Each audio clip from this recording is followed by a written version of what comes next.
Bon, atterrissage à l'aéroport de Raiatea après 25 minutes de vol. On a la vue sur l'île de Taha de l'autre côté. Et là, on va récupérer nos bagages. Masterclass. Dans le centre de Raiatea, là, on va retirer parce qu'on a besoin de sous pour les excursions et les paiements en espèces. Et voilà, on arrive sur une petite ville tranquille. Bon les gars, on est super bien arrivé à Raiatea ce matin en avion à 9h15. On a récupéré notre voiture, fait des courses, attendu qu'on puisse récupérer notre logement. Et là, je vais vous présenter notre logement les gars. Et c'est genre vraiment la giga classe internationale. Je pense que c'est un des meilleurs logements qu'on ait fait depuis le début du séjour de notre tour du monde quoi. Donc voilà, on arrive là. Première allée, tranquille avec vue sur la mer, terrasse, plage privée, hamac, petite table pour manger déjeuner, Charlotte qui danse, ensuite le logement, là, petit lit, cuisine équipée entière avec vue sur la mer derrière, voilà, toilette, salle de bain, très très clean. Et en fait ce qui est bien c'est qu'on partage le terrain avec une maison qui est derrière, donc c'est une maison duplex avec un étage au-dessus. Il n'y a personne, les gens sont pas venus apparemment, nous expliquait la dame, donc on est tout seul pendant 2 jours ici. Et du coup il y a une salle d'espace commun normalement avec l'autre maison. Et c'est petit salon, baby-foot, billard, voilà, exceptionnel. Cuisine extérieure si on veut, possibilité de faire des barbecues. Voilà, on est arrivé les gars, c'est le plein kiff. Voilà, et en plus, ouais, c'est pas non plus ultra excessif pour la qualité du logement en Polynésie française. On est à 125 € la nuit. Voilà. Alors qu'en Polynésie, on est quand même sur une moyenne pour un logement standard de 80 à 90 € par nuit. Donc vous voyez un peu la qualité du logement, il est vraiment exceptionnel. Ouais, je recommande de ouf si vous avez la chance de venir à Raiatea, c'est exceptionnel. Bon les gars, premier petit réveil dans ce havre de paix là. On a super bien dormi honnêtement. C'était génial, donc là on va se faire un petit déj, profiter tranquillement. Le lever du soleil est un peu plus en face là-bas. Donc voilà, c'était vraiment sympa. Voilà, ce point de vue.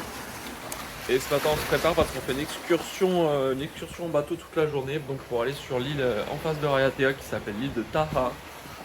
Où on va faire différents stops. Donc voilà, je reviendrai là-dessus plus tard.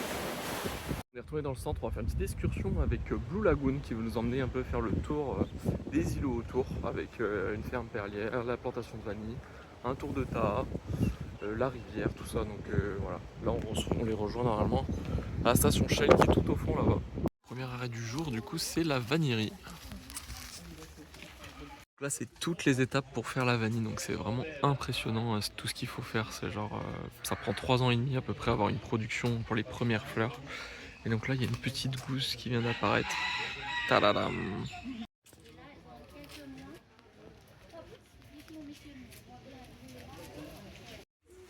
Chaque gousse c'est. Il casse les trucs. Chaque gousse c'est une fleur quoi. Ok. Petite romerie là. C'est parti pour la dégustation. Là c'est une petite jardinière de canne à sucre. Donc ils exposent avec les différentes espèces. Très sympa. On va aller voir son collègue là. Hop. Le collègue il est en train d'extraire les écorces et voilà, trier.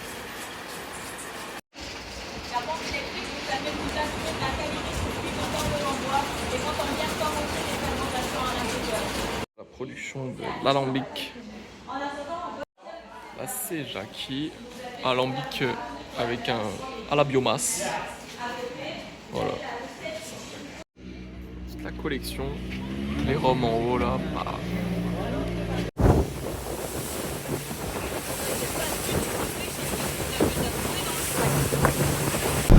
Allez, 3e ou 4e arrêt du jour, on va à un jardin de corail pour faire un peu de snorkeling. Allez, arrivé sur le spot de snorkeling. Tranquillement, on va remonter le motu et ensuite on va descendre à la nage avec le courant.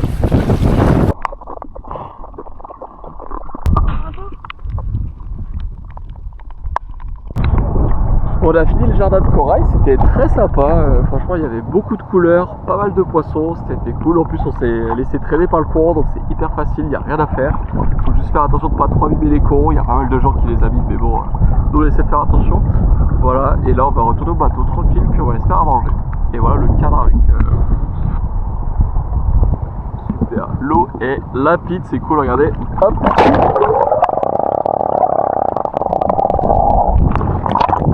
Moi j'ai pas choisi le meilleur endroit pour vous les montrer parce que on arrive dans la zone des bateaux, donc là tout est chaos, tout est mort et puis c'est plein d'essence quoi. Donc c'est la partie un peu moins cool, mais il y a une barrière qui est limitée ici et vu que le courant rentre dans l'autre sens, l'essence va pas normalement trop par là, ça ressemble de l'autre côté. Donc voilà. Voilà, quatrième arrêt du jour, c'est la ferme perlière. Donc là on va observer les huîtres avec les perles. Et voilà, on va découvrir un peu ce qu'ils font et comment ça marche ici.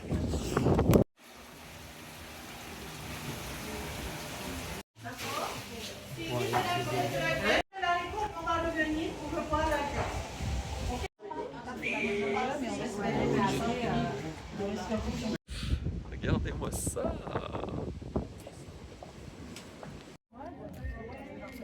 Les petites baignades de l'après-midi sur le motu. Le cadre est sympa hein, quand même. C'est monsieur qui m'a attrapé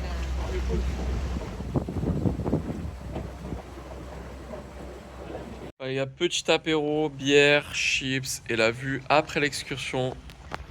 Donc franchement on a fait l'excursion avec Blue Lagoon, c'était vraiment très sympa, on a bien kiffé. On a vu pas mal de choses, une vanillerie, une vanillerie, pardon. Une vanillerie, ensuite on a fait une rhumberie, une ferme de perles, un spot de snorkeling qui est un jardin de corail qui était vraiment très sympa, on s'attendait à ce que ça soit un peu moins bien que ça, mais c'était vraiment cool. Et le dernier point c'était un point avec des requins, des petits requins à pointe noire. C'était pas si petit que ça, mais franchement très sympathique. On a bien kiffé notre journée, c'était super sympa. Et le midi on a mangé sur un petit motu avec d'autres personnes, d'autres excursions, donc c'était assez cool et assez convivial. Il y avait beaucoup à manger, c'était varié, c'était très bon. Voilà. Bon, aujourd'hui, changement de logement. On est parti de l'endroit où on était, qui était vraiment super bien. Et on est allé dans un nouvel endroit, qui est très bien aussi, différent, mais avec plus en hauteur sur la montagne, avec une belle vue sur le lagon et ce qu'il y a autour.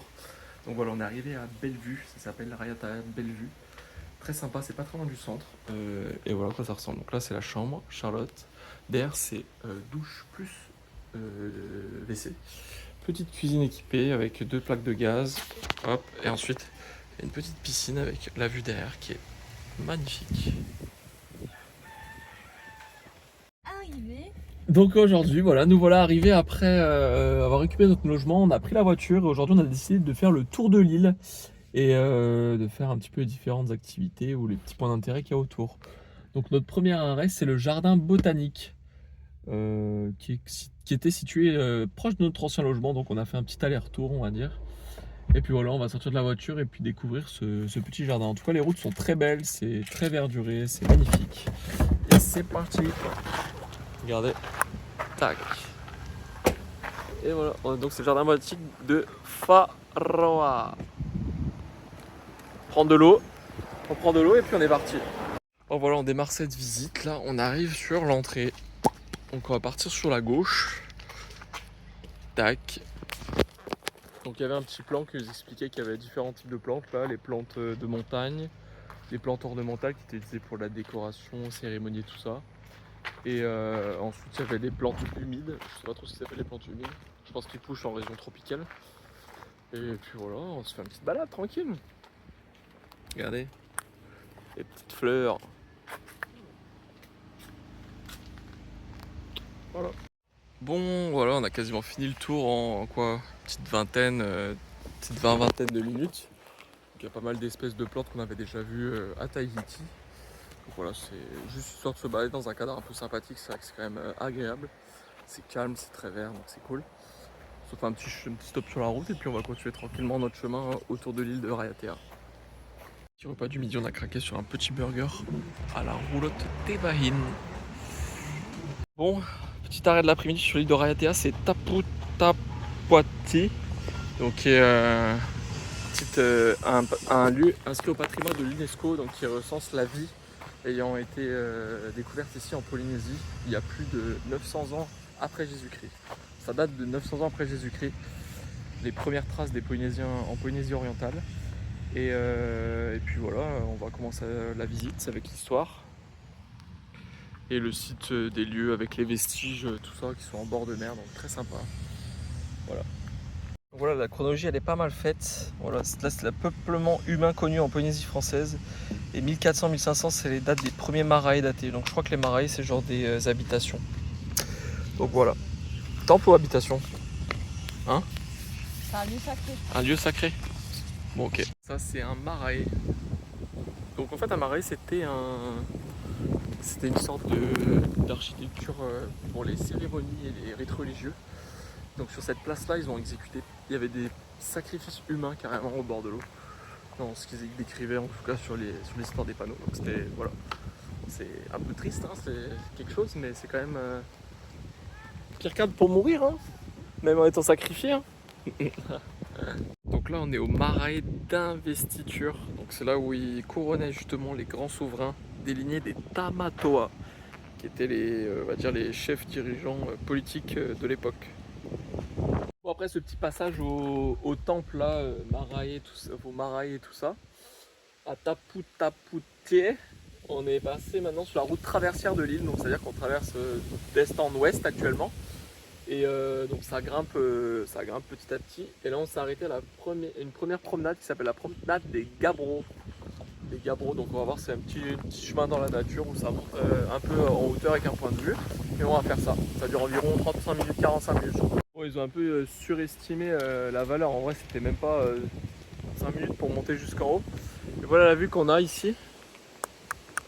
Un peu de nuages en face, mais sinon ça doit être dégagé, ça doit être sympa. Et du coup les Gabbros, ce sont en fait des roches volcaniques qui ont cristallisé, qui sont donné cette forme un peu en forme de couronne. Là, il y en a une très belle en bas là. Celle-là est très jolie. Donc voilà, c'est la petite histoire ici. Voilà, je me suis rapproché de la plus grosse des pierres là, qui est très sympa, qui est sûrement très vieille aussi. Et après voilà la petite vue qu'on a sur la vallée. Sympa, n'est-ce pas? On est arrivé au belvédère de Wharoa. Wharoa. Et voilà la petite vue que l'on a en arrivant. Donc une grande vue avec la rivière, tout ça normalement. Et les montagnes à l'arrière. Et voilà. Qu'est-ce que ça nous dit ici? Biodiversité animale, ouais, le pigeon vert, la cigale, tout ça on avait déjà vu ailleurs. Et ensuite, domaine historique du domaine de Wharoa et transformation du paysage. Okay. Voilà, on va lire un petit peu tout ça. Et là, on a un petit repère un peu géographique avec les différents monts que l'on peut voir ou pas d'ailleurs, qui sont à gauche, là, c'est derrière les nuages. Et là, les petites cartes très sympas avec les différentes activités autour. C'est parti pour la petite randonnée des crêtes des Macaraga, 1 heure. Et on peut aussi faire du tir apparemment ici les gars, petite découverte du tir.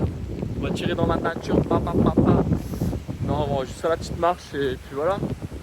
Ce sera déjà pas mal, c'est pas mal venté là. Donc c'est mieux que quand il faisait 50 degrés tout à l'heure là en plein soleil, c'était vraiment hardcore. Donc là pour marcher ça va être tranquille, ça va être bien. Et puis voilà, après on va s'arrêter là pour aujourd'hui, puisqu'on va retourner dans le centre, faire des courses. Et on va rejoindre des gens qu'on avait rencontrés à Mopti pour aller boire un verre avec eux ce soir. Donc ça va être sympa. Et puis voilà.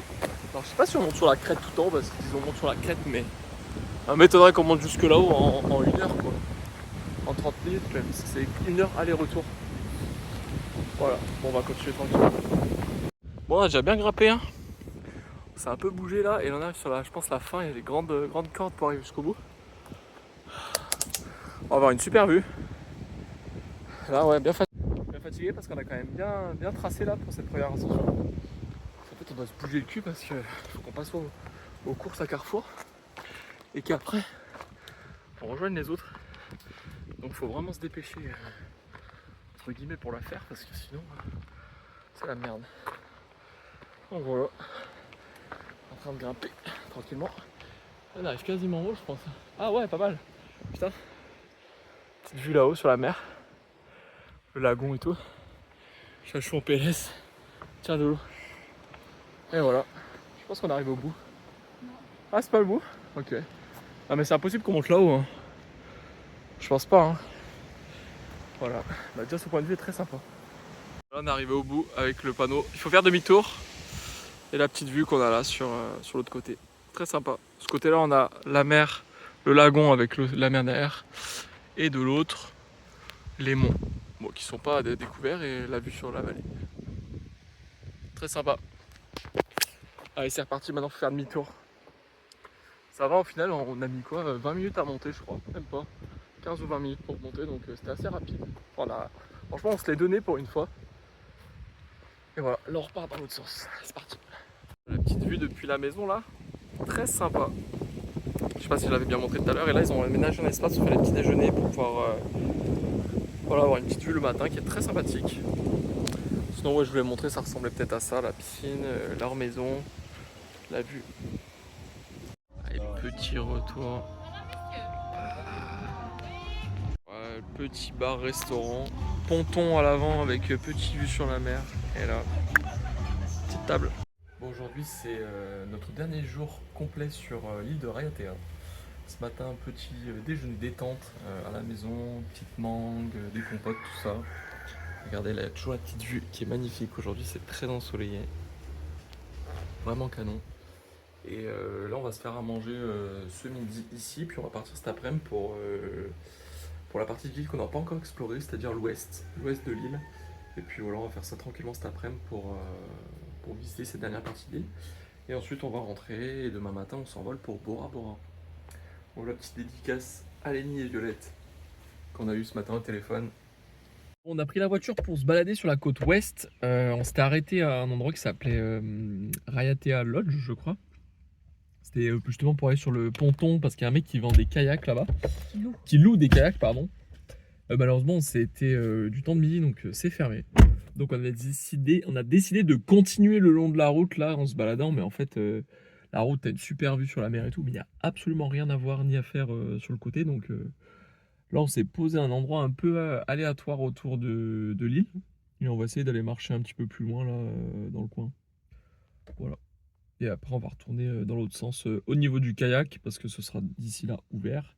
Et après on va le louer pour aller se balader en kayak et au niveau du Motu en face. Donc voilà. Là, les gars, on est parti en kayak, ça y est, on vient de le prendre à l'instant, on a pris pour 2 heures. Il faut à peu près 20 minutes pour rejoindre le Motu, ensuite on va rester là-bas, on va faire un peu de bronzette, de snorkeling autour et revenir après derrière. Voilà, et qui ressemble à peu près à ça là. On va partir, on va aller jusque là-bas. Et voilà. Donc voilà, on vient d'accoster tranquillement sur le Motu là. On a mis quoi, un petit quart d'heure de kayak.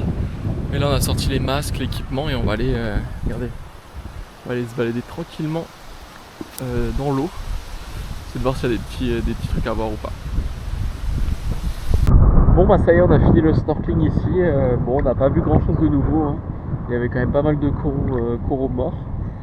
Il y a pas mal de petits poissons qui tournent autour, bon, un peu les mêmes que d'habitude quoi. On a fait une petite nage d'environ 20-25 minutes je pense. C'était bien sympa, là on se repose dans l'eau tranquillement. Et puis après on va reprendre le kayak pour retourner sur l'île. Voilà.